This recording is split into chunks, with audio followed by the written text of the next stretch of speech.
Hello दोस्तों, आप सभी का स्वागत है आपके अपने परिवार मैथ मस्ती में। मैं हूं आलोक सिंह आतिश और आज के इस वीडियो सेशन में हम लोग बात करने वाले हैं केमिस्ट्री के न्यूमेरिकल क्वेश्चन का दूसरे पार्ट की। जी हां दोस्तों, इससे पीछे के क्लास में हम लोगों ने केमिस्ट्री के न्यूमेरिकल क्वेश्चन का पहला पार्ट देखा था। वीडियो आपका प्लेलिस्ट में अवेलेबल है, आप जा करके देख सकते हैं। दोस्तों, इससे पीछे के पार्ट में हम लोगों ने विभिन्न प्रतियोगी परीक्षाओं में पूछे गए केमिस्ट्री के न्यूमेरिकल सेक्शन वाले क्वेश्चन की बात करा था। आज के इस वीडियो सेशन में भी हम लोग आपके प्रीवियस ईयर एग्जाम में जो केमिस्ट्री के न्यूमेरिकल क्वेश्चन आए हुए हैं उसी की चर्चा करेंगे और साथ ही साथ उसके महत्वपूर्ण कंसेप्ट की भी चर्चा करेंगे। यूँ तो दोस्तों, केमिस्ट्री का जो न्यूमेरिकल क्वेश्चन होता है वो बहुत ही ईजी और सरल होता है, लेकिन ये ईजी और सरल आपको तब पता चलेगा जब आपको उस टॉपिक के बारे में एक सही और बेसिक कंसेप्ट मालूम हो। तो आज की इस वीडियो सेशन में हम लोग क्वेश्चन के साथ साथ उसके कंप्लीट कंसेप्ट की भी बात करेंगे ताकि आपका जो कंफ्यूजन है वो हमेशा हमेशा के लिए दूर हो जाए। साथ ही साथ मैं आपको बता दूं कि ये आपका कंप्लीट साइंस न्यूमेरिकल बैच आपके योर क्लासेस ऐप पे चल रहा है, जिसका लिंक मैंने नीचे डिस्क्रिप्शन में डाल रखा है। अगर आप चेक करना चाहते हैं तो जा करके देख सकते हैं कोर्स को। और हाँ, अगर आप कोर्स परचेज करना चाहते हैं तो वहाँ पे आप कूपन कोड के रूप में मैथ मस्ती लगाना नहीं भूलेंगे, क्योंकि इससे क्या होगा कि आपको कोर्स फी में 10% का डिस्काउंट मिल जाएगा, यानी कि 10% की छूट मिल जाएगी। तो आइए शुरू करते हैं अपने आज की सेशन की और चलते हैं अपने पहले क्वेश्चन की तरफ। हम लोग का जो पहला क्वेश्चन है, क्वेश्चन नंबर 1, बहुत ही सरल सा क्वेश्चन।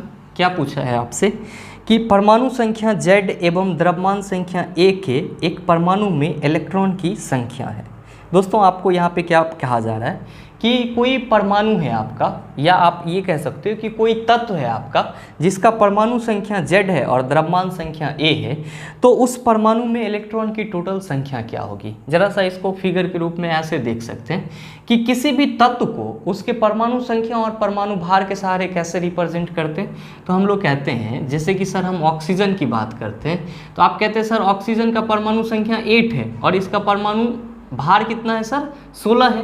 तो इसका मतलब ये हुआ कि किसी भी तत्व को जब उसके सिंबल और परमाणु संख्या और परमाणु भार के रूप में रिप्रेजेंट करते हैं तो क्या करते हैं कि पहले सर तत्व को लिखते हैं, उसके जस्ट नीचे में हम लोग परमाणु संख्या मतलब कि उसकी संख्या को लिखते हैं और उसके जस्ट ऊपर में उसके भार को लिखते हैं। यहाँ पे आपसे क्या कहा जा रहा है कि मान लीजिए कि कोई तत्व है और उसका परमाणु संख्या क्या है सर, Z है, और परमाणु भार क्या है सर, A है।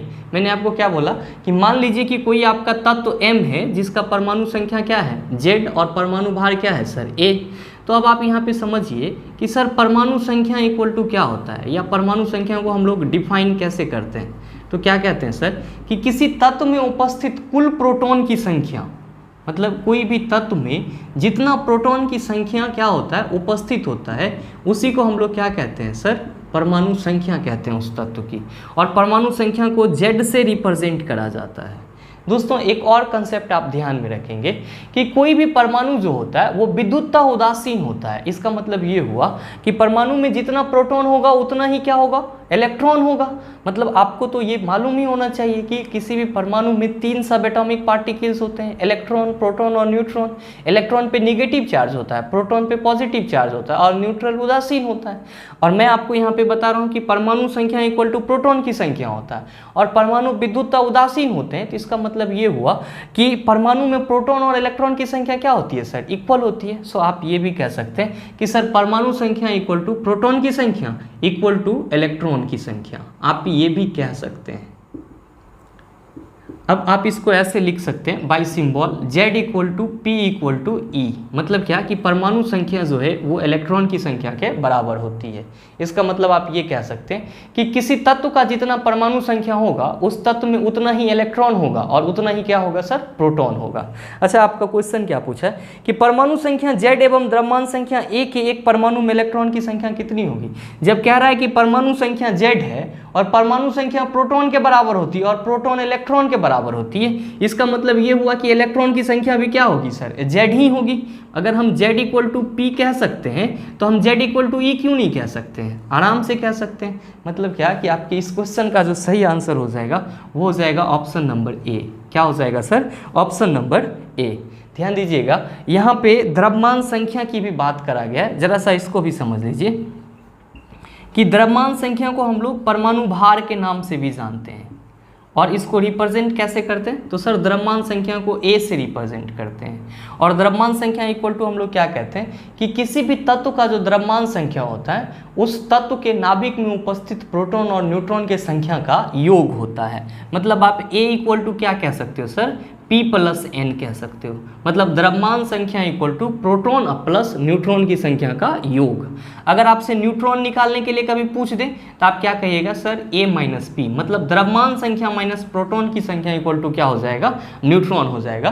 तो ये भी छोटे छोटे फॉर्मूला हैं, इसको भी आप अपने माइंड में सेट रखिएगा, आगे आपका काम ही आएगा, आपको फायदा ही करेगा, गैरफायदा नहीं करेगा। चलते हैं अगले क्वेश्चन की तरफ। आपका जो अगला क्वेश्चन है, दूसरे नंबर का क्वेश्चन क्या कह रहा है आपसे कि निम्नलिखित में से 20 न्यूट्रॉन व 18 इलेक्ट्रॉन वाला कण कौन सा है? आपका ऑप्शन दिया है ए में क्लोरीन 1737, बी में आर्गन 1838 और सी में पोटेशियम 1939 और डी में आपका सल्फर 1636। दोस्तों यहाँ पे आपको समझने वाली बात क्या दिया है कि आपको ये बोल दिया गया है क्वेश्चन में कि निम्नलिखित में से 20 न्यूट्रॉन और 18 इलेक्ट्रॉन वाला कण कौन सा है। तो ध्यान दीजिएगा कि आपके इस क्वेश्चन में न्यूट्रॉन की संख्या कितनी दिया हुआ है सर? 20 दिया हुआ है। इलेक्ट्रॉन की संख्या कितनी दिया हुआ है सर? तो 18 दिया हुआ है। अभी जस्ट मैंने आपको बताया कि इलेक्ट्रॉन की संख्या प्रोटॉन की संख्या के इक्वल होती है। मतलब किसी भी तत्व में जितना इलेक्ट्रॉन होगा उतना ही प्रोटॉन होगा। अगर इसमें 18 इलेक्ट्रॉन है तो इसका मतलब ये हुआ कि इसमें प्रोटॉन भी क्या है सर? 18 है।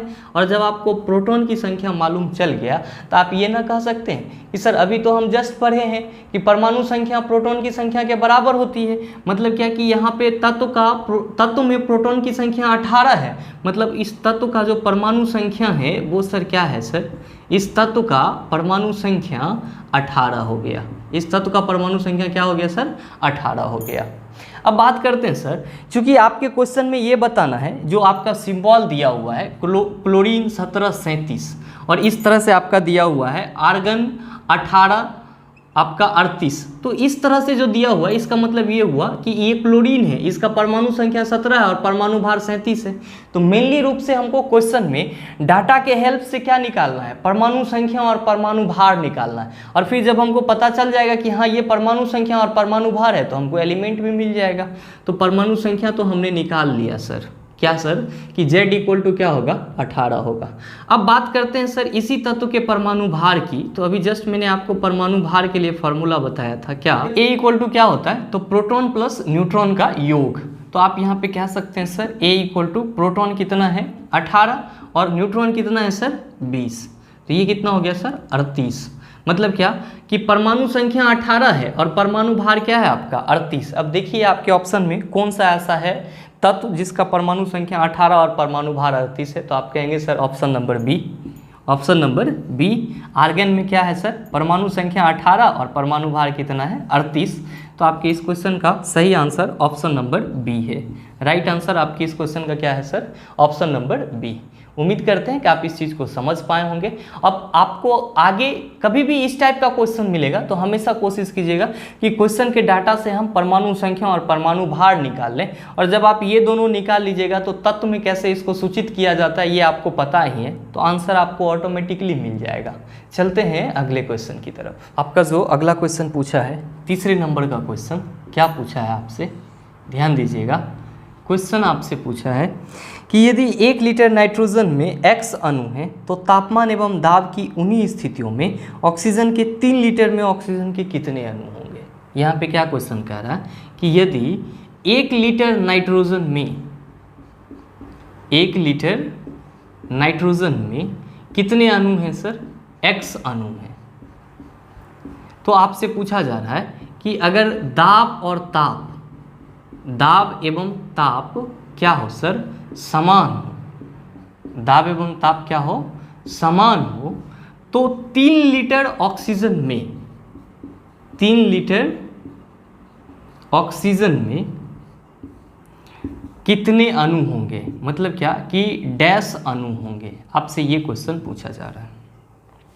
यहाँ पे आपको एक सिंपल सा एवोगाड्रोस का नियम याद रखना है। वो क्या कि कोई भी गैस का जो दाब और ताप अगर समान हो, या हम लोग ये कहते हैं इसके बारे में कि अगर दाब और ताप समान हो तो किसी गैस के एक निश्चित आयतन में हमेशा अणुओं की जो संख्या होती है वो क्या होती है, समान होती है। अब वो चाहे गैस कोई सा भी हो। इसको एक बार फिर से समझिएगा कि एक निश्चित ताप और दाब पर सभी गैस के एक निश्चित आयतन के लिए अणुओं की जो संख्या होती है वो हमेशा क्या होती है, समान होती है। क्या होती है सर, समान होती है। इसका मतलब ये हुआ कि अगर 1 लीटर नाइट्रोजन में x अणु है तो 1 लीटर ऑक्सीजन में भी कितना अणु होगा, x अणु ही होगा। अब यहाँ पे पूछा जा रहा है कि 3 लीटर ऑक्सीजन में कितना अणु होगा, तो हम कह रहे हैं सर कि 1 लीटर ऑक्सीजन में भी कितना होगा, x अणु ही होगा, इसलिए 3 लीटर में कितना हो जाएगा, तो 3x हो जाएगा। कितना हो जाएगा सर, 3x हो जाएगा। तो आपके इस क्वेश्चन का जो सही आंसर होगा वो क्या होगा sir, option number D is the right answer of this question. एक बार फिर से इसको समझ लीजिएगा, मैंने क्या बताया आपको कि क्वेश्चन कह रहा है कि यदि 1 लीटर नाइट्रोजन में x अणु है तो तापमान एवं दाब की उन्हीं स्थितियों में ऑक्सीजन के 3 लीटर में ऑक्सीजन के कितने अणु होंगे। आपको अभी जस्ट मैंने आपको बताया कि एवोगाड्रोस नियम बस आपको याद रखना है, क्या कि एक निश्चित ताप और दाब पर गैस के निश्चित आयतन में हमेशा समान अणु विद्यमान रहते हैं। अणुओं की जो संख्या होती है वो क्या होती है, समान होती है। चाहे अब वो गैस कोई भी हो लेकिन एक निश्चित दाब और ताप पे हो और उसका एक निश्चित आयतन हो। तो आपका यहाँ पे कह रहा है कि अगर 1 लीटर नाइट्रोजन में x अणु है तो ताप और दाब को समान रखा जा रहा है, तो फिर पूछा जा रहा है 3 लीटर में, तो अगर 1 लीटर नाइट्रोजन में x अणु है तो 1 लीटर ऑक्सीजन में भी x से अणु होगा, 1 लीटर कार्बन डाइऑक्साइड में भी क्या होगा सर, x से अणु होगा। तो इसका मतलब ये हुआ, पूछा जा रहा है 3 लीटर में कितना होगा, तो 3x हो जाएगा। इसीलिए आपके इस क्वेश्चन का सही आंसर डी हो जाएगा। चलते हैं अगले क्वेश्चन की तरफ। तो आपका जो चौथे नंबर का सवाल है बिल्कुल आसान सा सवाल, और मैंने आपको इस पे एक पूरा वीडियो दिया था, प्लेलिस्ट में अवेलेबल है, आप जा करके अभी भी देख सकते हैं कि किसी भी यौगिक में उसके तत्वों की प्रतिशतता कैसे निकालें, इस नाम से आपका वीडियो है। क्वेश्चन आपका क्या कहा जा रहा है कि कैल्शियम फॉस्फेट Ca3PO4 होल 2 में फास्फोरस की प्रतिशतता क्या है, P की प्रतिशतता क्या है, जबकि आपका दिया हुआ है कि कैल्शियम के एक परमाणु का द्रव्यमान 40 है और इसके दूसरे परमाणु P का जो परमाणु द्रव्यमान है वो कितना है, 31, और जो आपका ऑक्सीजन है उसका परमाणु द्रव्यमान कितना है, 16। आपसे क्या पूछा जा रहा है कि कैल्शियम फॉस्फेट में फास्फोरस की प्रतिशतता क्या है। मेरे मित्र, जस्ट लाइक अब मिश्रण की तरह इसको समझिए कि आपका जो कैल्शियम फॉस्फेट है वो क्या है, यौगिक है, मतलब एक निश्चित अनुपात में मिले होंगे, तो फास्फोरस का भी अपना कुछ ना कुछ अनुपात रहा होगा भार के विचार से। तो अब ये चीज़ निकलेगा कैसे, तो सबसे पहले दोस्तों आप याद रखिएगा कि तत्वों की प्रतिशतता निकालने के लिए हम लोग एक फॉर्मूला पढ़ते हैं, क्या कि तत्वों की प्रतिशतता इक्वल टू क्या हम लोग कहते हैं कि सर जो तत्व आपका दिया जा रहा है तो दिए गए तत्वों का भार अब बटा यौगिक का कुल अनुभार गुना 100। देखिए हमने आपको क्या बताया फॉर्मूला कि सर आपको एक फॉर्मूला याद रखना है तत्वों की प्रतिशतता को निकालने के लिए, क्या कि जिस तत्व के बारे में पूछा जा रहा है उसका जो भार है और जो कुल अनुभार है इस यौगिक का, उससे उसको डिवाइड कर दीजिए, गुना 100 कर दीजिए, आपका आंसर आ जाएगा। अब आप कहेंगे कि ये अनुभार कैसे निकलेगा। मैंने आपको पीछे के सेशन में बहुत बार बताया है अनुभार निकालना। क्योंकि यहाँ पे आप Ca3PO4 होल 2 देख रहे हो, इसका मतलब ये हुआ कि इसमें कैल्शियम के 3 एटम हैं और फास्फोरस के कितने एटम हैं सर, तो 2 एटम हैं, और ऑक्सीजन के 4 दूनी 8, ऑक्सीजन के 8 एटम हैं। आपको मालूम है कि कैल्शियम के एक एटम का परमाणु भार कितना होता है, तो सर 40 होता है, यहाँ पे 3 है तो 40 तिया 120 हो जाएगा।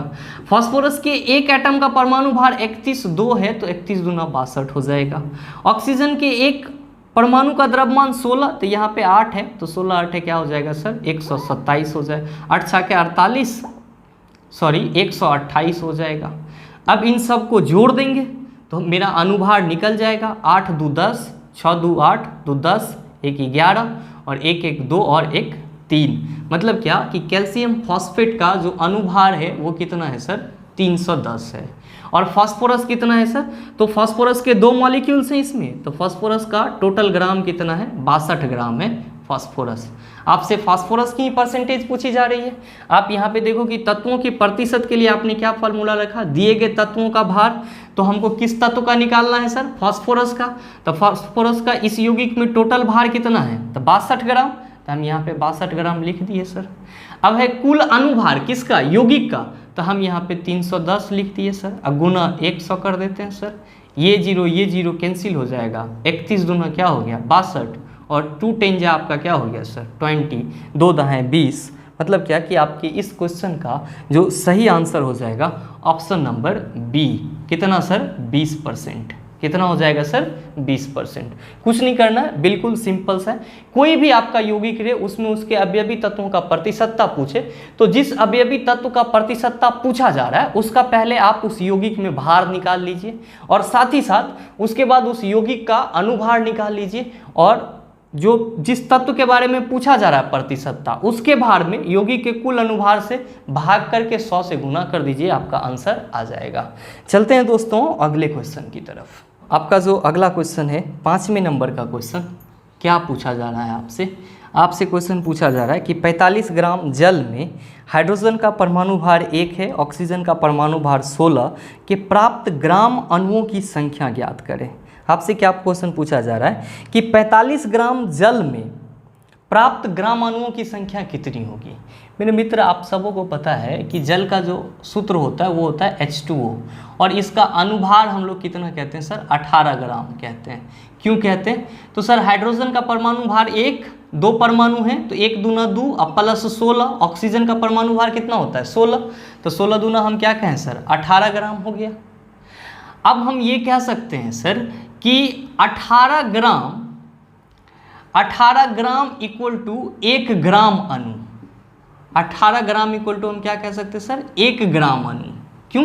क्योंकि एक मॉलिक्यूल्स जो वाटर का होता है उसका टोटल वजन कितना होता है? 18 ग्राम। कहीं पे भी आपको H2O लिखा हुआ मिलता है, इसका मतलब हुआ कि ये 1 मॉलिक्यूल्स ऑफ वाटर है, पानी का एक अणु है। तो पानी के एक अणु का भार कितना है सर? 18 ग्राम है। तो सर 1 ग्राम पानी में पानी के कितने अणु होंगे? तो आप क्या कहेंगे सर कि सर 1 ग्राम पानी में पानी के 1/18 अणु होंगे। कितने अणु होंगे? 1/18। आपसे कितना पूछा जा रहा है सर कि 45 ग्राम जल में ग्राम परमाणु की संख्या ज्ञात कीजिए। तब 45 ग्राम पूछा जा रहा है, 1 जब निकाल लिए हैं तो 45 ग्राम ना निकालेंगे, तो आप कहेंगे 1/18 गुना 45, तो 9 से कट जाएगा, 9 पचे 45, 9 दूना 18, ये हो गया 5/2। मतलब क्या कि 2.5 आपका क्या है सर? अणुओं की संख्या है। देखिए कुछ नहीं किया है हमने आपकी इस क्वेश्चन में। क्वेश्चन पूछा गया था कि 45 ग्राम जल में हाइड्रोजन 1 और ऑक्सीजन 16 के प्राप्त ग्राम अणुओं की संख्या क्या है। मेरे मित्र, आप सबों को पता है अगर H2O कहीं पे लिखा हुआ है तो इसका मतलब हुआ 1 मॉलिक्यूल्स ऑफ वाटर, पानी का एक अणु। तो पानी के एक अणु का भार 18 ग्राम होता है। तो हम इसको ऐसे लिख सकते हैं कि 18 ग्राम परमाणु में कितना ग्राम अणु? 1 ग्राम अणु। तो 1 ग्राम का पहले निकाल लिए कि 1 ग्राम में कितना ग्राम अणु होगा, तो 1/18 कर दिए। क्वेश्चन 45 ग्राम में पूछ रहा था, 1 में निकाल लिए, उसको 45 से गुना कर दिया, आंसर आ गया। तो आपकी इस क्वेश्चन का सही आंसर क्या हो जाएगा? Option number C. चलते हैं अगले क्वेश्चन की तरफ। तो आपका जो अगला क्वेश्चन है क्वेश्चन नंबर 6, बहुत ही आसान सा सवाल ये भी कि 90 kg पानी से प्राप्त की जा सकने वाली ऑक्सीजन की मात्रा डैश है। आपको क्या पूछा जा रहा है क्वेश्चन में कि 90 किलोग्राम पानी से आप कितना ऑक्सीजन की मात्रा निकाल सकते हैं। मेरे मित्र, यहाँ भी आप ध्यान दीजिएगा क्या कि सर आप कहते हैं कि H2O का अनुभार कितना होता है, तो 18 होता है। तो 18 ग्राम जो है 1 वाटर मॉलिक्यूल्स का परमाणु भार है। अब इस 18 ग्राम में क्या होता है सर कि 2 भाग जो है आपका हाइड्रोजन होता है, और इसका जो 16 भाग होता है वो क्या होता है सर? तो ऑक्सीजन होता है। और हम लोग क्या कहते हैं सर? हम लोग क्या कहते हैं सर कि 18 ग्राम पानी में, 18 ग्राम पानी में कितना ऑक्सीजन है सर? तो 16 ग्राम ऑक्सीजन। 18 ग्राम पानी में 16 ग्राम ऑक्सीजन। यहाँ पे 18 ग्राम में 2 भाग आपका क्या है? हाइड्रोजन है, और 16 भाग आपका क्या है? ऑक्सीजन है, तो हम लोग कहते हैं ना सर कि इसमें 2:16 का रेशियो होता है, मतलब 2 1 जा 2 और 2 8 जा 16, 1:8 का रेशियो तो हम लोग कहते हैं ना। तो बस वही चीज़ मैंने आपको यहाँ पे लिखा है। तो 18 ग्राम पानी में 16 ग्राम ऑक्सीजन है। अब हम क्या कह सकते हैं कि सर 1 ग्राम पानी में कितना ऑक्सीजन होगा, 1 ग्राम पानी में, तो आप कहिएगा सर कि ये हो जाएगा 16/18। कितना हो जाएगा सर? 16/18। किस में सर? 1 ग्राम पानी में।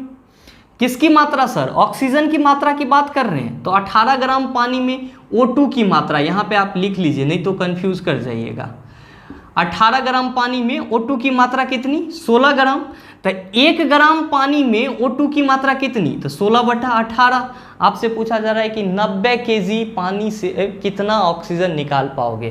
तो दोस्तों यहाँ पे आपको 90 kg पूछा जा रहा है, लेकिन आप क्वेश्चन तो ग्राम में सॉल्व कर रहे हो, तो क्यों ना 90 kg को ग्राम में बदल दिया जाए। तो आप कहेंगे सर 90 × 1000 हो जाएगा, मतलब कितना ग्राम हो गया? तो सर 90,000 ग्राम हो गया। कितना ग्राम हो गया? 90,000 ग्राम। तो आप यहाँ पे लिखिए कि इसीलिए 90,000 ग्राम में 90,000 ग्राम पानी में ऑक्सीजन की मात्रा, पानी में ऑक्सीजन की मात्रा, आप क्या कहेंगे सर? जब 1 ग्राम पानी में ऑक्सीजन की मात्रा 16/18 थी, तो 90,000 ग्राम पानी में ऑक्सीजन की कितनी मात्रा होगी? तो 16/18 गुना 90,000। मेरे मित्र आप इसको 18 पंचे 90 कर दीजिए, और ये 3 जीरो तो आपका रह ही जाएगा। तो ये हो गया 16 पंचे 80,000। कितना ग्राम मिल जाएगा सर? 80,000 ग्राम मिल जाएगा। लेकिन आपका जो क्वेश्चन है वो किस में दिया हुआ है सर? केजी में दिया हुआ है। तो 80,000 ग्राम जब आ ही गया आपको, तो एक आप 1000 से डिवाइड कर देंगे तो ना हो जाएगा। 80,000 बटा 1000 डिवाइड कर दिए, ये हो गया सर 80 kg। और आपके इस क्वेश्चन का सही आंसर हो गया ऑप्शन नंबर डी। उम्मीद करते हैं आप इस चीज़ को समझ पा रहे होंगे। चलते हैं अगले क्वेश्चन की तरफ। तो आपका जो अगला क्वेश्चन है, क्वेश्चन नंबर 7, क्या कह रहा है? बहुत ही आसान सा सवाल कि किसी तत्व के परमाणु की दूसरी कक्षा में इलेक्ट्रॉन की अधिकतम संख्या कितनी हो सकती है। तो दोस्तों आप याद रखेंगे कि किसी तत्व के परमाणु में जो अधिकतम इलेक्ट्रॉन की संख्या होती है, किसी तत्व के परमाणु के कक्षा में कहेंगे, आप यहाँ पे कक्षा लगा ही लीजिए। किसके कक्षा? तो ये पहला दूसरा वाला कक्षा ना समझिएगा, परमाणु का कक्षा समझिएगा। तो कक्षा में अधिकतम इलेक्ट्रॉन की संख्या कितनी होगी सर? तो फॉर्मूला होता है 2n², जहाँ n क्या है? तो n जो है आपका कक्षा संख्या है। n क्या है? कक्षा संख्या है।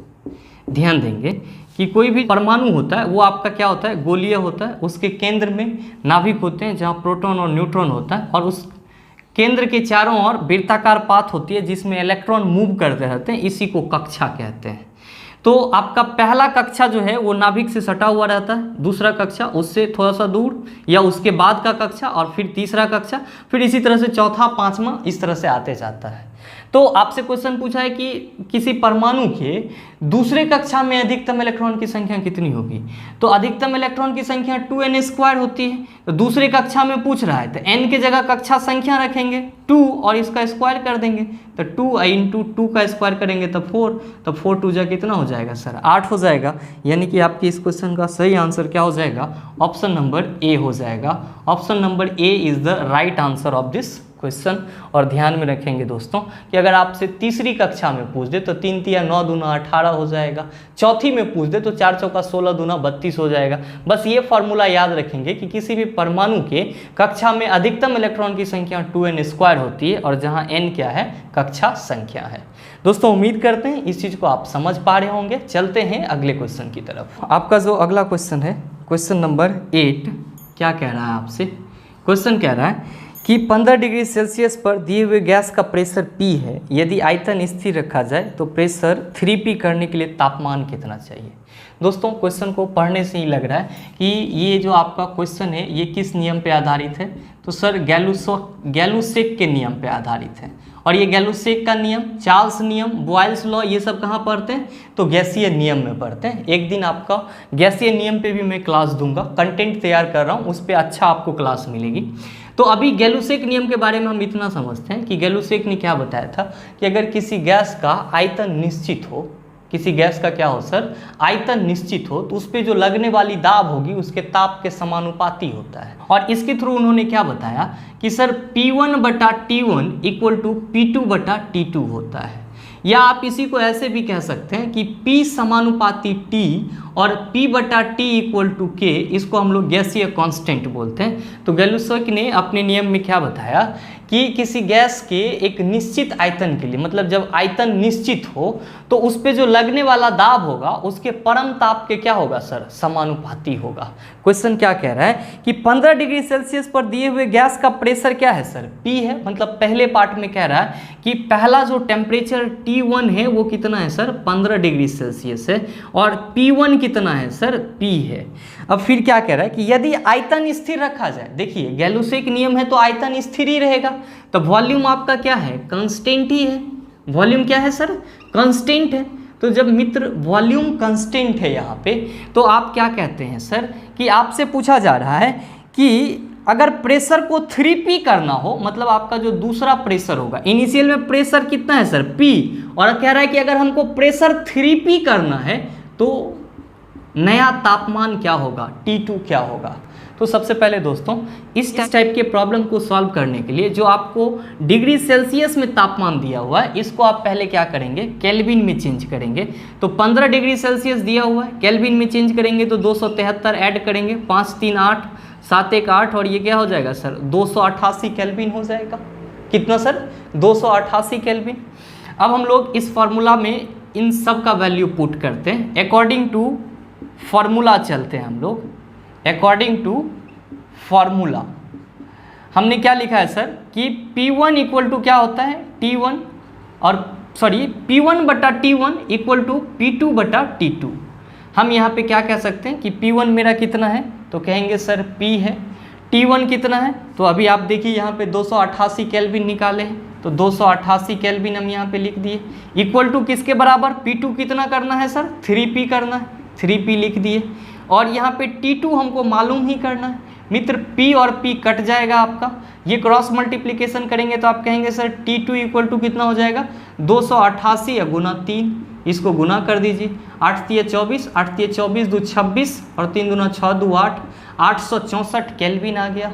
मेरे मित्र आपका जो आंसर दिया हुआ है, जो ऑप्शन दिया हुआ है वो डिग्री सेल्सियस में है, तो आपको मालूम है कि आपने तो इसका कैलकुलेशन केल्विन में करा है, तो केल्विन में से हम 864 केल्विन में से क्या करते हैं, 273 को घटा लेते, क्यों, डिग्री सेल्सियस में लाने के लिए।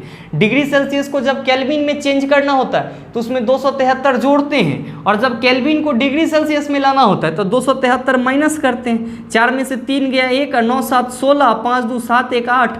आपके इस क्वेश्चन का सही आंसर क्या हो जाएगा, 591 डिग्री सेल्सियस। क्या हो जाएगा, 591 डिग्री सेल्सियस। और आपके इस क्वेश्चन का जो राइट ऑप्शन होगा वो हो जाएगा ऑप्शन नंबर बी। क्या हो जाएगा सर, ऑप्शन नंबर बी। उम्मीद करते हैं इस चीज़ को आप समझ गए होंगे। चलते हैं अगले क्वेश्चन की तरफ। आपका जो अगला क्वेश्चन है, क्वेश्चन नंबर 9, आपसे क्या पूछा है, बहुत ही आसान सा सवाल कि आदर्श गैस नियम के अनुसार गैस का ग्राम अणुक द्रव्यमान आयतन कितना होता है, तो 22.4 लीटर। आपके इस क्वेश्चन का जो राइट आंसर है वो क्या है sir, option number D, 22.4 litre. किसी गैस के 1 मोल में कितना आयतन, तो 22.4 लीटर। इसको हम लोग एवोगाड्रोज कांस्टेंट बोलते हैं क्योंकि एवोगाड्रोज ने इसको बताया था। साथ ही साथ दोस्तों जब यहाँ पे आइडियल गैस, आदर्श गैस की चर्चा कर दी गई है तो आपके एग्जाम में कभी कभी आइडियल गैस का इक्वेशन भी पूछ लिया जाता है, तो आप कहेंगे PV इक्वल टू nRT होता है। क्या होता है sir, PV equal to nRT। इसको भी आप अपने माइंड में सेट करके रखेंगे। आपका जो अगला क्वेश्चन है, क्वेश्चन नंबर 10, क्या पूछा गया है, बहुत ही आसान सा सवाल कि निम्न इलेक्ट्रॉनिक विन्यास किस तत्व को सूचित करता है। दोस्तों आप सबों को पता है कि इलेक्ट्रॉनिक विन्यास का डेफिनेशन क्या होता है, या इलेक्ट्रॉनिक कन्फिग्रेशन को हम लोग किस रूप में समझते हैं। तो हम लोग सीधे सीधे कहते हैं सर किसी परमाणु के कक्षा और उप कक्षा में उसके इलेक्ट्रॉन की जो एक सुव्यवस्थित तरीका होता है उसी को हम लोग इलेक्ट्रॉनिक विन्यास कहते हैं। इसका मतलब ये हुआ कि इलेक्ट्रॉनिक विन्यास जो है वो परमाणु के इलेक्ट्रॉन को अरेंज करने का एक तरीका है। आपको ये भी ध्यान में रखना होगा कि किसी भी तत्व का इलेक्ट्रॉनिक विन्यास उसके परमाणु संख्या पर निकाला जाता है। और आपको मालूम है कि परमाणु संख्या प्रोटॉन की संख्या के बराबर होता है, और परमाणु संख्या जब प्रोटॉन की संख्या के बराबर होता है तो प्रोटॉन की संख्या इलेक्ट्रॉन की संख्या के बराबर होता है। आपसे क्वेश्चन पूछा है कि निम्न इलेक्ट्रॉनिक विन्यास किस तत्व को सूचित करता है, तो आपका इलेक्ट्रॉनिक विन्यास दिया हुआ है 1s2, 2s2 और 2p6 और 3s1। तो आप यहाँ पे ये जो 2 देख रहे हैं, ये 2, ये 6, ये 1 जो है, ये क्या है सर कि इसमें इलेक्ट्रॉन की संख्या है। तो आप देखिए कि टोटल इलेक्ट्रॉन कितना है, 2, 2, 4, 6, 10 और 1, 11। मतलब कुल इलेक्ट्रॉन कितना है सर, 11 है। तो इसमें कुल प्रोटॉन भी कितना होगा सर, 11 ही होगा। मतलब ये किस तत्व का परमाणु, ये किस तत्व का इलेक्ट्रॉनिक विन्यास है, तो आप कह सकते हैं कि जिस तत्व का परमाणु संख्या 11 होगा उसी तत्व का है। तो सोडियम का परमाणु संख्या क्या होता है सर, 11 होता है। तो आपकी इस क्वेश्चन का सही आंसर क्या हो जाएगा सर, ऑप्शन नंबर ए हो जाएगा। दोस्तों उम्मीद करते हैं यहाँ तक की सारी चीज़ों को आप अच्छे से समझ पाए होंगे। अगर आपको वीडियो अच्छा लगा तो वीडियो को लाइक कीजिएगा, शेयर कीजिएगा, और हाँ अगर चैनल पे नए हैं तो सब्सक्राइब करके बेल आइकन दबा लीजिएगा, ताकि इस तरह के एग्जाम रेलेवेंट वीडियो सबसे पहले आपके पास पहुँचे, आप उसका भरपूर फायदा उठा पाए। मिलते हैं हम लोग फिर अगले वीडियो सेशन में, तब तक के लिए best of luck, thank you, have a nice.